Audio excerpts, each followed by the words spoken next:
రామ్మోహన్ వల్ల నాకు కూడా వాళ్ళంతా చాలా దగ్గర అయ్యారు. అప్పటి నుంచి ఆ రిలేషన్ అలాగే మెయింటైన్ చేస్తున్నాం. ఇవాళ జైల్లో అసలు ఫస్ట్ వీకే రావాలి, ఇంట్లో బాగోలేదు అందుకని రాలేదు. ఇగో కొత్త కొత్త రూల్స్ అన్నీ మారుతున్నాయి కదా, చూస్తున్నాం అనమాట.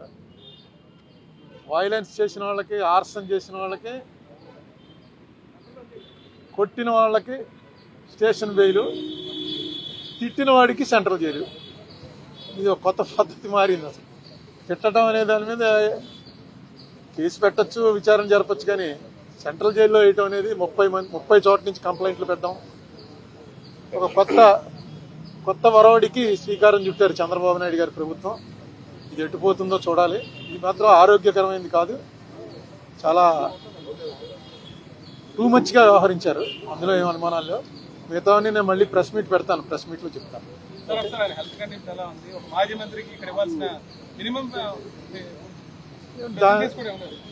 దాని గురించి ఏమి నేను మాట్లాడలేదు. ఆ లోపల కూడా మాట్లాడడం ఫోన్లోనే, అవతల ఆయన ఉంటాడు, అవతల ఉంటాడు, ఫోన్లో మాట్లాడుకోవటం. ఇంత పూర్వం నేను చాలాసార్లు సెంట్రల్ జైల్లో విజిటర్స్ని చూడడానికి వచ్చాను. నేను సెంట్రల్ జైల్లో రిమాండ్లో ఉన్నాను. కానీ ఈ కండిషన్స్ అన్నీ మారుతూ వచ్చాయి కదా. ఇప్పుడున్న దాంట్లో పెద్ద ఎక్కువగా మాట్లాడుకోవడానికి అవకాశం లేదు. ఫోన్లోనే అటే ఫోన్లో ఆయన మాట్లాడుతున్నాడు, ఇటే ఫోన్లో మనం మాట్లాడాలి. ఆయన ఏమీ కంప్లైంట్, నాతో అయితే ఏం కంప్లైంట్ చెప్పలేదు. బాగానే ఉన్నాడు, ఆరోగ్యంగా ఉన్నాడు, నవ్వుతూ హ్యాపీగా ఉన్నాడు ప్రతిదీ.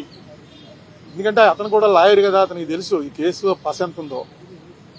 ఈ కేసు వల్ల వాళ్ళ పార్టీకి, అతనికి వ్యక్తిగతంగా కూడా చాలా బెనిఫిట్ జరిగిందని అనుకుంటున్నాను నేను. ఎందుకంటే కక్ష సాధింపు ధోరణితోటి చేసినటువంటి ప్రయత్నం అని క్లియర్గా అర్థమైపోతుంది.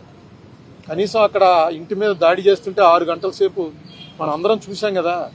వాళ్ళని కనీసం ఏ మేజిస్ట్రేట్ ముందో ఆధారపరిచి చిన్న డ్రామా అన్నా చేయవలసింది. స్టేషన్ బెయిల్ ఇచ్చి పంపించారు ఆర్సన్ కేసులో. ఆర్సన్ కేసు అంటే ఇంటి మీదకి మంటలు వచ్చేలాగా పెట్రోల్ బాంబులు విసిరితే దాంట్లో స్టేషన్ బెయిల్ నేను ఎప్పుడు వినలేదు. అలాగే తిట్టాడన్న కేసులో తీసుకొచ్చి అప్పుడే 2 వారాలు అయిపోయినట్టుంది, తీసుకొచ్చి సెంట్రల్ జైల్లో పెట్టడం, ఇది టూ మచ్ అనమాట. ఇది ఫస్ట్ ఆఫ్ ఇట్స్ కైండ్ అనుకుంటున్నాను. ఏదైనా చూద్దాం ఎటు దారి తీస్తుందో. ఓకే అండి. లడ్డూ వివాదమే నేను ఇప్పుడు వచ్చే ముందే చూశాను. మొన్న చంద్రబాబు నాయుడు గారు అడుగుతున్నారు, ఎవడు చెప్పాడు మీకు ఇందులో ఇది లేదని, ఇది కొవ్వు, పంది కొవ్వు, గొడ్డు కొవ్వు ఇవి లేవని ఎవరు చెప్పారు మీకు అని ఒక మీ విలేకరు మీద ఆయన కొంచెం రైజ్ అయ్యి మాట్లాడారు. ఎవరు చెప్పారు, ఎక్కడ చెప్పారు, నీకు కళ వచ్చిందా అని అన్నారు కదా. ఇదిగో వాళ్ళు వేసినటువంటి సిట్ రిపోర్ట్లో 20వ పేజీలో ఏమైనా ఎంత క్లియర్గా ఉంటే, ఎందుచేత చంద్రబాబు నాయుడు గారికి వాళ్ళు ఇచ్చే ఫీడింగ్ సరిగ్గా ఇవ్వలేదో నాకు అర్థం లేదు. 20వ పేజీలో ఒక చిన్న లైన్ ఏంటంటే,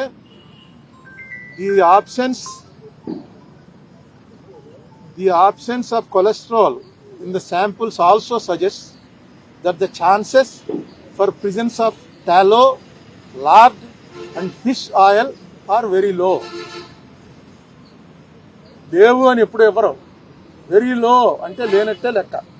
in the absence of cholesterol in the ghee samples అని క్లియర్గా వాళ్ళు వేసిందే. ఆ సిట్ ఆయన వేసిందే, సుప్రీంకోర్టు దాంట్లో వాళ్ళు క్లియర్గా ఇచ్చారు.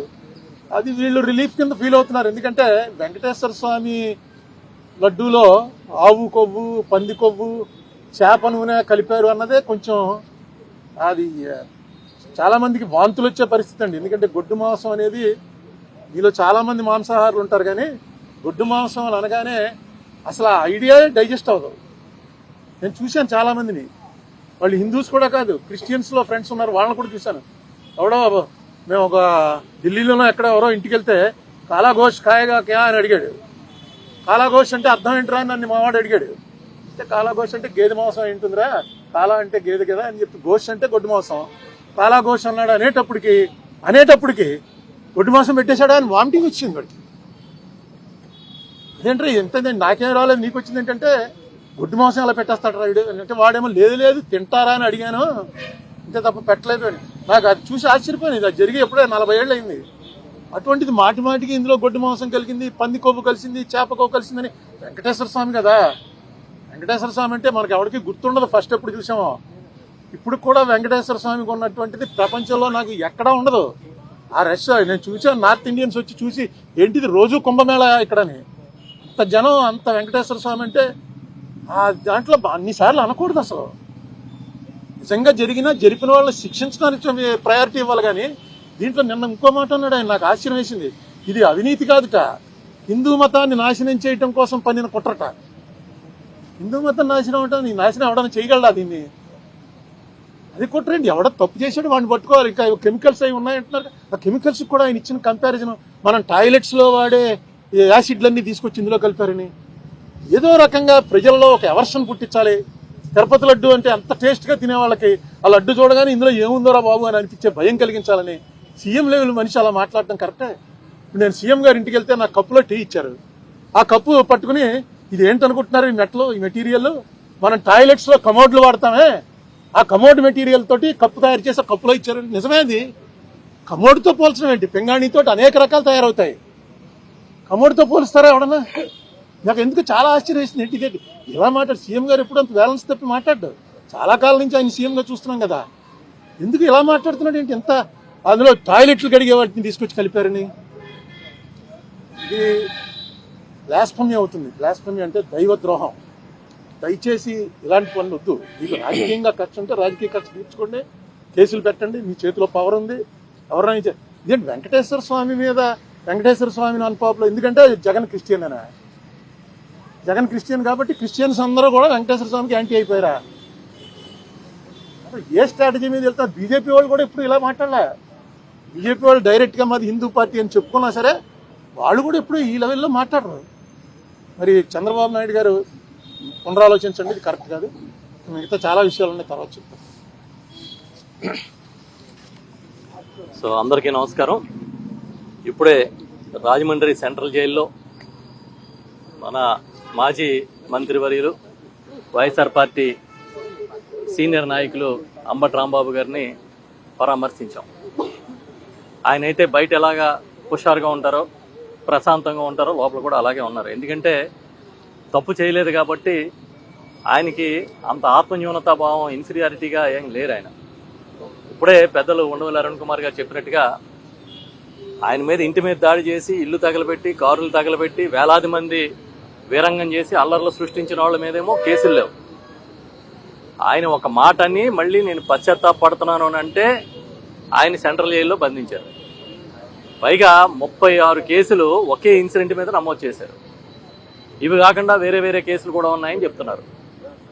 అంటే బహుశా ఇంత దుర్మార్గమైన పరిపాలన చంద్రబాబు నాయుడు గారు చేయగలుగుతాడని మేమే కాదు, తెలుగుదేశం పార్టీ నాయకులు చాలా మంది కూడా ఊహించి ఉండరు. అంటే ఏం ఆశించి ఇది చేస్తున్నారో కూడా వాళ్ళకే అర్థం కావట్లే. ఈ ప్రభుత్వం అన్ని విషయాల్లోని ఫెయిల్ అయిపోయి చివరికి ఆ ఫ్రస్ట్రేషన్లో కూరుకుపోయి ఇలాంటి సంఘటనల ద్వారా డైవర్షనల్ పాలిటిక్స్ చేయాలని ప్రయత్నం చేస్తున్నట్టుగా కనబడుతోంది. ఒక కాపు నాయకుడు, ఒక సీనియర్ నాయకుడు, సుమారు 40 సంవత్సరాల నుంచి రాజకీయాల్లో బాగా పరిణితి ఉన్నవాడు, గతంలో ఎప్పుడూ రాజకీయంగా తప్పులు చేసిన చరిత్ర లేనివాడు, అలాంటి అంబటి రాంబాబు గారిని తీసుకొచ్చి ఇవాళ రాజమండ్రి సెంట్రల్ జైల్లో పెట్టి ఏం సాధిద్దామని, ఎలాంటి మెసేజ్ ఇద్దాం అనుకుంటున్నారు మీరు? మాకు అర్థమవుతోంది. ఎందుకంటే ఈ రాష్ట్రంలో మీరు కొన్ని సామాజిక వర్గాల్ని టార్గెట్ చేయడం అనేది మీరు అధికారంలోకి వచ్చినప్పుడల్లా అది చాలా సహజం అయిపోయింది. ఇక్కడే ఇదే జైలుకి ఆపోజిట్లో ఉన్న ఆ రోజు జనరల్ హాస్పిటల్లో 2014-19 మధ్య ముద్రగడ పద్మనాభం గారిని కూడా అక్రమంగా నిర్బంధించారు, చాలా దారుణంగా హింసించారు. ఇవాళ మళ్ళీ ఆయన ఇంటి మీద దాడి చేసి, అంబటి రాంబాబు గారి ఇంటి మీద దాడి చేసి, ఆయన్ని ఆ వీరంగం సృష్టించి, ఆయన ఆఫీస్ పగలగొట్టి, తగలబెట్టి, బాంబులేసి, పెట్రోల్ బాంబులేసి, పైగా ఏదో వైఎస్ఆర్ పార్టీ ఒక అరాచకమైన పార్టీ లాగా మీరు ప్రచారం చేయాలని ప్రయత్నం చేస్తున్నారు. పైగా చంద్రబాబు నాయుడు గారు అంటారు బీజేపీ బాధ్యత తీసుకోండి, ఈ ప్రచారం బాధ్యత తీసుకోండి, ప్రజల్లో తీసుకెళ్ళండి అని. అంటే బీజేపీ భుజం మీద తుపాకి పెట్టి కాల్చాలని ప్రయత్నం. ఇంచుమించుగా కూటమిలో ఉన్న భాగస్వాములందరూ, సీఎం, డిప్యూటీ సీఎం, బీజేపీ రాష్ట్ర అధ్యక్షుడు, ఇతర నాయకులు అందరూ కలిపి ఒక పెద్ద ప్రెస్ మీట్ పెట్టారు. వాళ్ళు దేనికోసం పెట్టారు? ఈ రాష్ట్ర సంక్షేమం కోసం, లేకపోతే ఈ రాష్ట్రంలో ఉన్న ఆర్థిక పరిస్థితి కోసం, పోలవరం ప్రాజెక్టు కోసమా, లేదా అమరావతి అభివృద్ధి కోసమా? దేనికోసం పెట్టారు? వెంకటేశ్వర స్వామి కీర్తిని ప్రతిష్టని దెబ్బతీసే కార్యక్రమం కోసం పెట్టారు. ఎందుకన్నా దుర్మార్గం ఏమైనా ఉంటుందా? అంటే రాసే పత్రికలు చూపించే ఛానల్స్ ఉన్నాయి కాబట్టి మీరు ఆడింది ఆట పాడింది పాటలాగా జరిగిపోతుంది అనుకుంటున్నారు. ఇప్పుడు రాంబాబు గారి మీద ఒక ఇన్సిడెంట్ మీద 36 కేసులు వేశారు. నేను నిన్న ఇవాళ మీడియాలో చూసా. ఒక కార్యకర్త అభిమానంగా మన గౌరవ మాజీ ముఖ్యమంత్రులు జగన్మోహన్ రెడ్డి గారి ఫోటోకి ఇలా రక్త తిలకం దిద్దాడంట, తన వేలు కట్ చేసుకుని. అతని మీద కేసు పెట్టారు. మొన్న తిరుపతిలో కోడిని కోసారని కేసు పెట్టారు. వెస్ట్ గోదావరిలో మేకను కోసారని కేసు పెట్టారు. ఇంకెక్కడో కేకును కోసారని కేసు పెట్టారు. అంటే మీరు అయిపోయింది, ఇంకా మీరు చెప్పుకోవడానికి ఏమీ లేదు, మీరు చెప్పలేని స్థితికి వచ్చారు. మీరు టోటల్ అడ్మినిస్ట్రేషన్లో ఫెయిల్ అయిపోయారు కాబట్టి ఈ లడ్డూని పట్టుకుని వేలాడుతున్నారు. తిరుపతి ప్రసాదం పేరుతో వెంకటేశ్వర స్వామి కీర్తిని దెబ్బతీయాలని ట్రై చేస్తున్నారు. అలా అంబటి రాంబాబు గారు ఏ తప్పు చేశారు? ఆ ఫ్లెక్స్ మీరు కట్టడం తప్పు కదా. అసలు అధికారులు దానికి ఎలా పర్మిషన్ ఇచ్చారు? ఆ విషయం అడిగితే తిరిగి పచ్చి బూతులు ఆయన తిట్టి, తెలుగుదేశం పార్టీ మహిళా నాయకులంట. అసలు మహిళలు అలాంటి భాష మాట్లాడతారని నేను ఎప్పుడూ వినలే. పచ్చి బూతులు మాట్లాడుతూ అంబటి రాంబాబు గారి మీద దాడికి వచ్చి స్వయంగా స్థానిక ఎమ్మెల్యే నేనే తీసుకొచ్చాను దాడులు చేస్తామని చెప్పి, ఆ స్థానికంగా ఉన్న ఎంపీ ఈ మధ్యకాలంలో రాజకీయాల్లోకి వచ్చి కేంద్ర మంత్రి అయిన మరొక ఆయనేమో సినిమా చూపిస్తామని చెప్పి, ఏం చూపిస్తారు మీరు సినిమా? ఇదే సినిమాలు చూపించాలంటే నిజంగా అనుకుంటే వైఎస్ఆర్ పార్టీ అధికారంలో ఉన్నప్పుడు మీరు చాలా సినిమాలు చూడాలి. ఎంతకాలం మీరు అనగదొక్కుంచుతారు? ఇవాటికి ఒక కొత్తగా ఒక పెన్షన్ ఇవ్వలేదు, ఒక రేషన్ కార్డు ఇవ్వలేదు, ఒక రోడ్డు వేయలేదు. మాట్లాడితే అబద్ధాలు. ఈ వాళ్ళకి ఏ హెడ్లైన్స్ వస్తాయని అంబటి రాంబాబు గారిని సెంట్రల్ జైల్లో పెట్టినంత మాత్రాన వైఎస్ఆర్ పార్టీ భయపడిపోతుందని, వైఎస్ఆర్ పార్టీ కార్యకర్తలు బెంబెలెత్తిపోతారని అనుకోకండి. ఆయన అయితే చాలా ధైర్యంగా ఉన్నారు రాంబాబు గారు. ఆయన ఒకటే చెప్తున్నారు, తప్పు చేసి జైలుకి వస్తే బాధపడాలి కానీ నేనేం తప్పు చేశాను? ఆ రోజు మాట దొర్లింది, దానికోసం వెంటనే పశ్చాత్తాపం చెప్పాను. అయినా సరే ఇంటి మీద దాడి చేశారు, అది వాళ్ళ నైజం. దీంట్లో బాధపడడానికి ఏముందని తిరిగి మాకు చెప్తా ఉన్నారు. పెద్దలు ఉండవల్లి అరుణ్ కుమార్ గారికి మధ్యన కొంచెం జ్వరం వచ్చిందని చెప్పానంటే ఆయన వెళ్ళిన వెంటనే ఫస్ట్ ఈయన్ని పరామర్శిస్తున్నారు, మీకు ఎలా ఉందండి అని. అంత ధైర్యంగా ఉన్నాడు ఆయన. వాళ్ళు ఏ పరిస్థితి తెచ్చాడంటే చంద్రబాబు నాయుడు గారు ప్రతిపక్షంలో ఉన్న సాధారణ కార్యకర్త నుంచి ఉన్నత స్థాయి నాయకుల వరకు మీరు జైలుకి వెళ్ళడానికి సిద్ధంగా ఉండండి అనే మెసేజ్ ఇస్తా ఉన్నాడు. దానికి ఈ పార్టీలో ఉన్న ప్రతి ఒక్కరు కూడా సిద్ధంగానే ఉన్నామనేది మేము గట్టిగా చెప్తున్నాం. ఇంకా మళ్ళీ చెప్తున్నాం, మీరు చేసే ప్రతి పనిని నిలదీస్తాం, ప్రతి తప్పుని ఎండగడతాం. మీరు చేసిన తప్పుకి వెంకటేశ్వర స్వామి వేసే శిక్షే చాలా పెద్ద శిక్ష. ఏదో ఒక రోజు మీకు కలువిప్పు కల్పించేటట్టుగా వస్తుందని అనుకుంటున్నాం. అప్పుడైనా మనసు మార్చుకోమని చెప్తున్నాం. ఎందుకు ఇది ఇంత దిగజారుడిగా ఎందుకు మాట్లాడతారు? ఇప్పటికైనా మీరు వెంకటేశ్వర స్వామి ప్రతిష్ఠను కాపాడే కార్యక్రమం చేయమని చెప్పి మేము గట్టిగా కోరుతూ ఉన్నాం. ఏమండి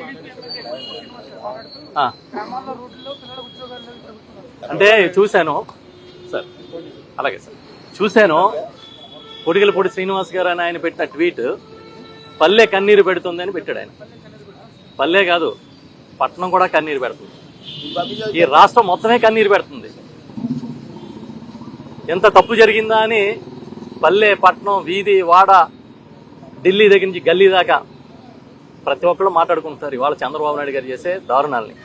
సొంత ఎమ్మెల్యే పల్లె కన్నీరు పెడుతుందని అంటే ఇంకా మీకు ఇంతకన్నా గొప్ప సర్టిఫికేట్ ఏం కావాలి? నిన్ననే మీరు మీటింగ్లు పెట్టుకుని ఏదో 175 నియోజకవర్గాలకి ర్యాంకింగ్లు ఇచ్చుకున్నారంట. ఎవడు ర్యాంక్ ఆడే ఇచ్చుకుంటాడా? ఎవడు డప్పు ఆడే కొట్టుకుంటాడా? ర్యాంకులు ఇవ్వాల్సింది ప్రజలు ఇవ్వాలి. సరైన టైంలో ప్రజలు ఇస్తారు ర్యాంకులు.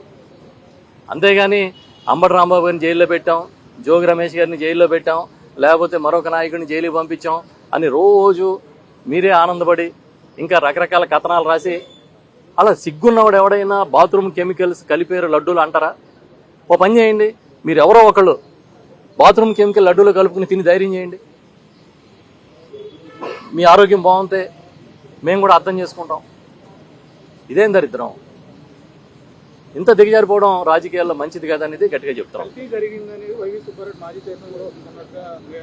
సుబ్బారెడ్డి గారు ఏం చెప్పారు? 2022లోనే నాకు అనుమానం వచ్చి టెస్టింగ్కి పంపించాము, ఆ టెస్ట్ రిపోర్టు ఏమని వచ్చిందనేది అధికారులు చూడాలి అని చెప్పారు. 2024లో నెయ్యి సరఫరాకు సంబంధించిన మొత్తం నిబంధనలు మార్పు చేస్తూ టీటీడీ నిర్ణయం తీసుకుంది. దాంతోపాటు అసలు ఏవైతే శాంపిల్స్ తీసుకున్న ట్యాంకర్లు ఉన్నాయో ఆ ట్యాంకర్లు తెలుగుదేశం పార్టీ మళ్ళీ అధికారంలోకి వచ్చిన తర్వాత ఆ ట్యాంకర్లని రిజెక్ట్ చేస్తే దాని శాంపిల్స్ తీసుకున్నారు. ఇవాళ సిబిఐ చెప్పింది కూడా ఆ శాంపిల్స్ గురించే. ఈ డైరీ ఏఆర్ డైరీ కింద లోపలికి వచ్చి రిజెక్ట్ అయితే మళ్ళీ వైష్ణవి డైరీనో మరో డైరీ పేరుతోనో అదే సరుకు లోపలికి వెళ్ళింది అంటున్నారు. ఇది అప్పుడు చంద్రబాబు నాయుడే కదా సీఎం, అప్పుడు తెలుగుదేశం పార్టీ కూటమి ప్రభుత్వమే కదా అధికారంలో ఉంది. మరి ఎవరికి చెప్తారు మీరు స్టోరీస్? ఎన్ని కాకమ్మ కథలు పెట్ట కథలు ఎంతకాలం మీరు నడుపుతారు? మీ హయాంలో జరిగిన నెయ్యి కల్తీని జగన్మోహన్ రెడ్డి గారికి అంటగడతారేంటి? అంటే మీకు మీడియా బలంతో పచ్చి అబద్ధాన్ని ప్రచారం చేయగలుగుతున్నారు, అంత తప్పించి మరొకటేం లేదు. చివరికి ఏ స్థితికి వచ్చారంటే దేవుణ్ణి కూడా రోడ్డు మీదకి లాక్కొచ్చి రాజకీయాల్లో ఆయన్ని వాడుకునే కార్యక్రమం చేస్తున్నారు. ఇంతకైనా దిగజారుడుతనం ఉంటుందా? ఒక్క మాట, తిరుపతి ఎమ్మెల్యే గారు శ్రీనివాస్ ఏం చెప్పాడండి? కొండ మీద స్వామి ఉన్నాడు, కొండకెత్తుకు వచ్చి ఆయన ఎమ్మెల్యేగా ఒక అబద్ధాన్ని పదే పదే ప్రచారం చేసి నిజం చేయాలనుకుంటున్నారు మా వాళ్ళు అని చెప్పాడు ఆయన. అంతే కదా, స్వామి అబద్ధం చెప్పనివాడు. ఆయన చెప్పాలనుకున్నా కానీ తిరుపతి ఎమ్మెల్యే గారు, తిరుపతిలో ప్రాతినిధ్యం వహించేటువంటి ఎమ్మెల్యే గారు స్వయాన లడ్డూలో కల్తీ జరగలేదనేటువంటి మాట చెప్పాడు. ఇంతకంటే పెద్ద ఉదాహరణ ఏం కావాలి? స్వామివారు ఆయన ప్రసాదం కల్తీ అయితే ఆ కల్తీ జరిగిందని చెప్పినటువంటి వారికి వేసే శిక్షకు ఆలస్యం అవ్వచ్చు తప్ప కల్తీ జరగలేదు, నా భక్తుడి మనోభావాలను నేనే రక్షిస్తానని చెప్పడానికి తిరుపతి ఎమ్మెల్యే గారు చెప్పిందే సాక్ష్యం. అంతకుముందు రోజు పవన్ కళ్యాణ్ గారు చెప్పారు, ఏ ముఖ్యమంత్రి అయినా వెళ్ళి దగ్గరుండి లడ్డులో అది కలపమని చెప్తాడని నేను అన్నానా అని. ఆయన గారు చెప్పాడు, నెక్స్ట్ డేకి మాట మార్చాడు. ఇది ఎవరి కోసం చేస్తున్నారని చూసినట్లయితే వాస్తవాలు ప్రజలకు తెలిసిపోయాయని దానిని మళ్ళీ ఏదో లాగన వాళ్ళ పక్కకి, అంటే ప్రజల దృష్టిని కన్ఫ్యూజ్ చేయాలి. సబ్జెక్ట్ లేనప్పుడు కన్ఫ్యూజనే చేస్తారు కదా. నేను మరొకసారి చెప్తున్నాను, ఒకవేళ చంద్రబాబు నాయుడు గారు ఎవరికి చూపించాలనుకున్నాడు? జగన్మోహన్ రెడ్డి గారు తప్పు చేశారని చూపించాలనుకున్నాడు. కానీ ఆ చూపుడు వేలు ఎక్కడికి వెళ్ళింది? స్వామివారి ప్రసాదం మీద తప్పు జరిగిందని చెప్తున్నాడు. స్వామివారు 4 ఏళ్లు ఆయనకు చూపిస్తున్నాడు, నువ్వు చేసేది ప్రతి తప్పే, నువ్వు 18లో ఏం చేసావు, 13లో ఏం చేసావు, 16లో ఏం చేసావు, ఈ ఏదైతే ఇప్పుడు నిబంధనలు ఉన్నాయో లేదా యాడెడ్ ఫ్లేవర్స్ ఎప్పుడు కలిపారు, ప్రతిదీ కూడా సీరియల్ వచ్చింది. కాబట్టి స్వామివారే నిజం చెప్పించాడు ఆ ఎమ్మెల్యే గారి చేత. అది ఒక్కటి చూసుకుంటే సరిపోద్ది. ఆయన ప్రభుత్వంలో జరుగుతున్న ఘోర అపచారాలకి వాళ్ళ శాసనసభ్యులే ప్రచారాలు చేస్తున్నారా, అది చూసుకుంటే సరిపోద్ది చంద్రబాబు నాయుడు గారు.